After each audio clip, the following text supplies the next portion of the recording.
Is the assailant still nearby? No, I don't. I just saw him run out. When Pratt stepped out to smoke a cigarette, the gunman moved in and started shooting. He then ran back into the house, and the shooter followed and knew right where to find him. That's when he shot Fields too, but spared the boy running right past him. Investigators say this was a planned, targeted attack. December 18th, 2021, Southeast Atlanta, 222 Tuskegee Street, apartment 401. Christmas lights are still glowing in the windows. Inside, two children sleep peacefully while their parents, Stanley Pratt and Centeria Fields, rest in their bedroom. The morning is quiet, calm, normal, but outside, someone is watching. A figure dressed entirely in black stands near the apartment entrance. This person has been there for nearly 2 hours, waiting in the freezing morning air, waiting for one specific moment, waiting for one specific person. At around 7 a.m., Stanley Pratt, 46 years old, steps outside for his usual morning cigarette. It's routine, something he does every day. But this morning, that routine will cost him everything. The moment Stanley appears, the gunman moves. One shot to the face. Stanley stumbles backward, blood pouring from his wounds, desperately trying to get back inside to safety. But the shooter doesn't run. He doesn't flee. Instead, he follows Stanley into the apartment. Inside, 41-year-old Centeria Fields is in the bedroom. The gunman moves through the apartment like he's been there before. No confusion, no hesitation. He knows exactly where he's going. Multiple shots are fired in the bedroom. Stanley Pratt and Centeria Fields are both killed. And throughout all of this, their two children, an 11-year-old boy and his 6-year-old sibling, are inside the home. The 11-year-old wakes up to the sound of gunfire. He runs to his parents' bedroom and finds them both on the floor. In a panic, he calls 911, his voice shaking as he tells the operator what he's seeing. Here's what makes this case even more disturbing. There was no forced entry. Nothing was stolen. The killer knew the layout of the apartment. He knew Stanley's morning routine. He knew exactly when Stanley would step outside. This wasn't a robbery gone wrong. This wasn't random violence. This was an execution. And it was all caught on camera. A Nest camera inside the living room recorded Stanley retreating into the bedroom, the shooter following close behind. Outside, security footage shows the gunman lurking in the shadows for hours before striking. Detective Jarion Shepard from the Atlanta Police Homicide Cold Case Unit believes the killer knew Stanley personally, someone from his inner circle, someone he trusted. And Centeria? She was just in the wrong place at the worst possible time. Despite having video evidence, despite having footage of the attack, this case went cold. The person responsible is still out there. Now, let's take a closer look at what investigators found and hear directly from the family members who are still searching for answers. Good morning, Andrew Smith, Atlanta Homicide Commander. Thank you all for joining us today as we have some information we would like to put out. We really need the community's help in this. Referring to the double homicide of Stanley Pratt and Centeria Fields, this happened during the early morning hours of December 18th, 2021. This occurred in southeast Atlanta at 222 Tuskegee Street, Southeast, apartment 401. On the early morning hours, Mr. Pratt and Ms. Fields were shot to death. This occurred in the presence of an 11-year-old. Right now, I'm going to hand the case over to Detective Shepard, who is the lead on this cold case. So, Detective Jarion Shepard, Homicide Cold Case Unit. Like Lieutenant said, this incident happened December 18th, 2021, in the early morning hours, about 7 o'clock. Mr. Pratt walked outside to smoke a cigarette. Also on video, we have the perpetrator lingering in the area, waiting on him to come out. At that time, the perpetrator approached him, shot him one time in the face, Mr. Pratt retreated back into his bedroom, seeking shelter. The perpetrator then followed him into the bedroom. That's where he gunned down both Mr. Pratt and Ms. Fields within earshot and eyesight of their 11-year-old child and 6-year-old child.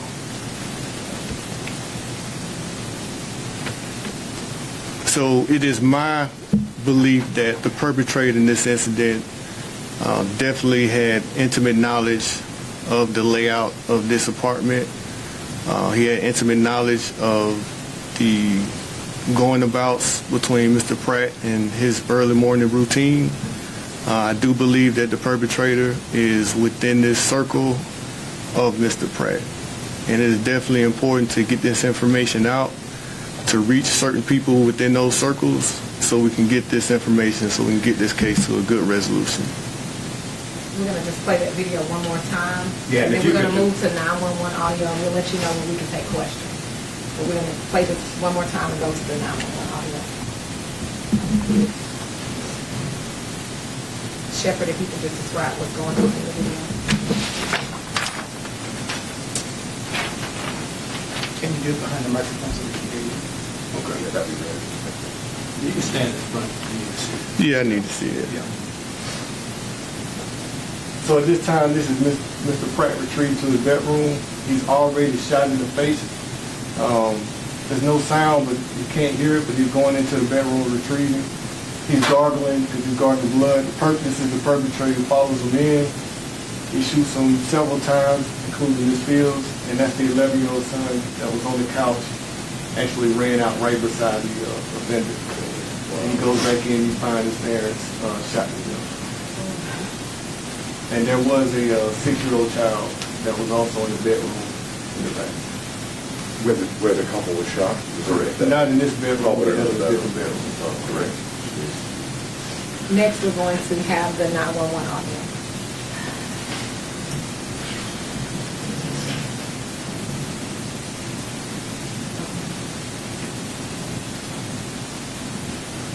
Atlanta 911 operator 7933, what's the address of your emergency?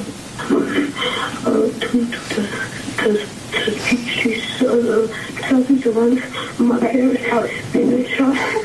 Okay, take a deep breath and tell me what the address is because I can't understand you. 222 Tuskegee Street, Southeast Atlanta. Okay, 222 Tuskegee Street, Southeast Atlanta? Mm-hmm. Is this an apartment complex? Yes, ma'am. What's the apartment number? The building 400 door. Calm down, take a breath. You said building 400? 401. You're building 400, apartment 401? Mm-hmm. And you said your parents have been shot? Yes. Okay, stay on the line for me. I'm going to transfer to the ambulance, okay? Don't hang up. Please.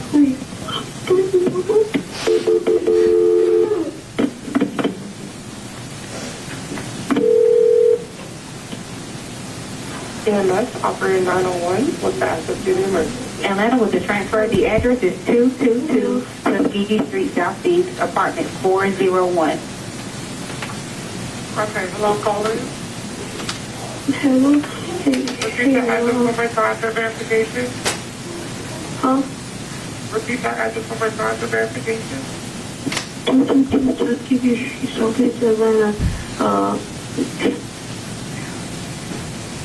There you go. I'll get the Columbia People's Town Apartment. Huh?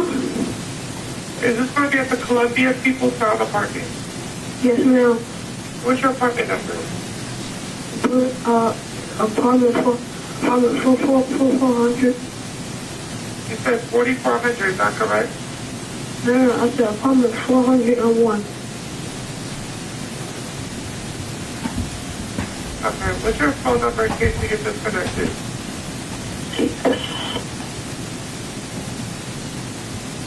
Tell me exactly what happened. So I was asleep. I woke up hearing gunshots, and I woke up and my parents were on the floor. I went to my phone and I called the police. And I received a complete phone because I don't know how to my parents. Okay, so both of your parents were shot, is that correct? Yes, ma'am. Okay, Elena, can we get fire PD? I'm not a watch operator. 7933, they're already started. Okay, hello? Hello? Okay, give me 1 minute.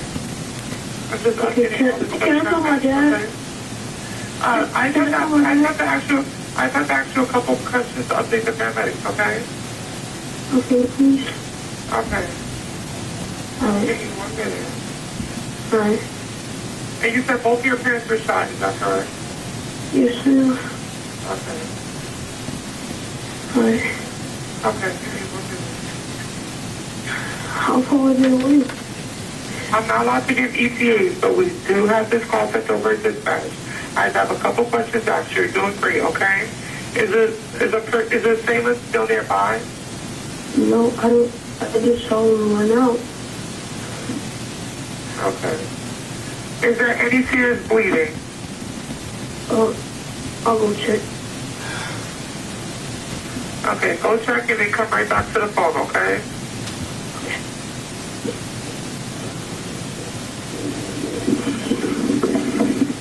Yes, yes, Okay. yes, ma'am. Okay. You're doing great, okay? Are they completely alert? No, they're not moving up there still. Okay. Okay, what part of the body was injured? My boyfriend in the face, and I can't tell my mom was shot. Okay. Doing great, okay? Okay, please, I don't know if I'm safe. Okay, I'm just going to give you, I just have a couple questions. I'm just going to give you help, okay? Is there more than one wound? Yeah, there's 1, 2, 3 rooms. Okay. So I'm arranging help team now down line. I'll say exactly what to do next. Keep very quiet and stay out of sight until they send me if there's been release the scene, okay? I'm going to tell you how to stop the bleeding. Listen carefully, make sure you do it right, okay?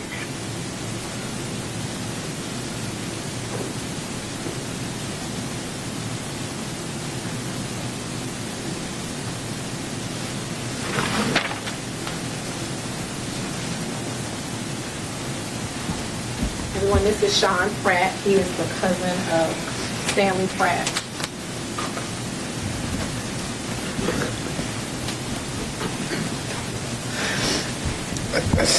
I really don't got too much to say. I just want the killer to get found. It's a lot of pain. You see what we going through. So, I mean, just get them for. I don't want to do no threats and nothing like that. Just get them off the streets before we get them. I mean, I don't know what else to say. Really. Yeah. Hi, my name is Cherie.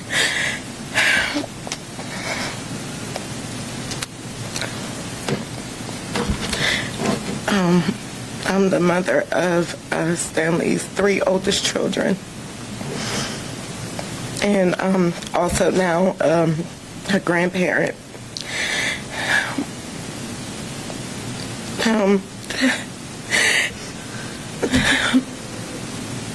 This person took someone means a lot to our family. Not only did they take Stanley, but they took CC. All while 2 children was in the home. A week before Christmas, the Christmas decorations is up in the house. Her son is on the couch.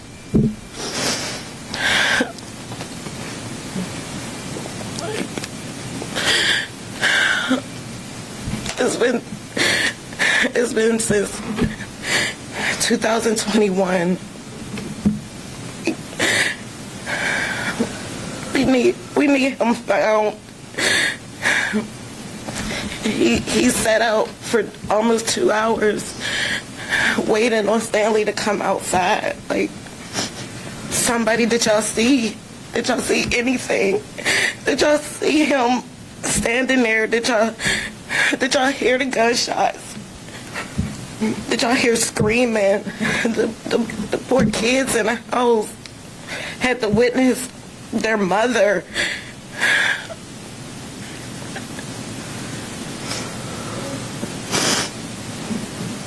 I just don't know what else to say. Like, y'all, somebody please help us. Help solve this case. This hurts really bad. Stanley was a father of 7 children. I am the mother of 3, oldest. All of his children and his family were hurting. Cece's family and children are hurting. Please, y'all. We want to get justice.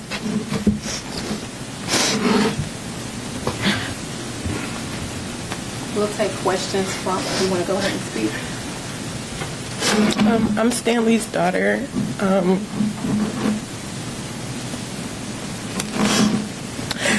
He was just starting to come back around and be there for us. Whoever did this took him at the time where he was trying the hardest in his life to do good. I have his first grandchild, and now he can't meet him. He doesn't know what he looks like. We have to now go to a gravesite so he can see him, and so he can know that he had a granddad. Whoever did this, you took a loved man. You took a trying man. And that's the worst thing that you can do. So if anybody has any information, please just give it, say it, even if it's anonymous. That's all I have to say. Justice for my dad.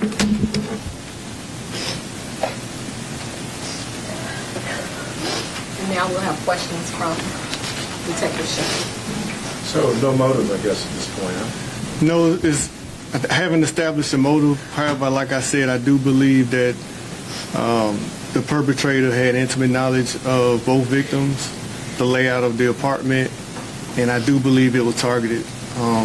Like Ms. Pratt said, that he was laid in wait about 2 hours before the actual incident. He was dressed all in black. He was there for a specific mission, and that was his target. I mean, we can only thank God that the children didn't get in the way, because I believe he would have probably took them out also, just off the sheer nature and the way he wanted to zero in on Mr. Pratt. What was that camera that captured him? It's like a Nest camera that was just put in the living room.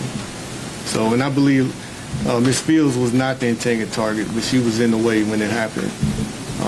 So she was more like just collateral. And to be clear, the 11-year-old son made that 911 call? Correct. Any other questions? I'm just curious about the timeline. It has been a while now. Why now? Why release this video now? Why come to the public? So, of course, you know, cold cases, we work till the leads are exhausted, and we go over back and look at the cold cases, what new can happen. In this particular case, we need more evidence. We need people with first-hand knowledge to come forward. So that can be the timeline that kind of pushes up. We're coming up on Mother's Day. They don't have a mother anymore. This happened right around the holidays. So we go over the case, look at it, and determine what needs to be done. And I think this will be a big help for the case, getting information from the public. You mentioned you needed more evidence. Was there anything in particular in re-reviewing this case that stood out that made you say this might be the thing that has prompted us to ask for the public's help again? That's a good question. So we look at evidence, we look at physical and non-physical evidence. We look at circumstantial and non-circumstantial evidence. In this particular case, we need the help. We need public help from the public. We need actual witness testimony, because I can't speak on the exact evidence that we have, because I don't want to give too much out. But to push this forward, I need somebody with some first-hand knowledge to come forward. And I do believe that getting out, this perpetrator is in certain circles. And all it takes is 1 or 2 people inside those circles to bring me information. You mentioned before about him laying in wait outside for 2 hours. Is there any surveillance video of that? It is. We didn't release that for different reasons. I didn't want to release that. Correct. And you're not able to identify his face or anything from that? No, it's from a distance, but you can see the figure, because it was dark at that time. And like I said, he laid in wait. Of course, when people wake up, they start turning on their lights. This particular bedroom light cut on. This person was feet away from their bedroom. They knew when he would come outside and smoke. Suspect then made his approach. Is there any indication that this is a hired hit, a professional job? That's impossible to determine. But I will say that it was definitely directed at Mr. Pratt. That's what I can confidently say. Higher hits and stuff like that without evidence, I can't speak on that. All right, that'll do it for everyone. If you have any other questions, you can send those via email to the Public Affairs Unit. I will give you his daughter's name. It is Sage, S-A-G-E, Pratt, P-R-A-T-T. Thank you, everyone. Thank you. Thank you.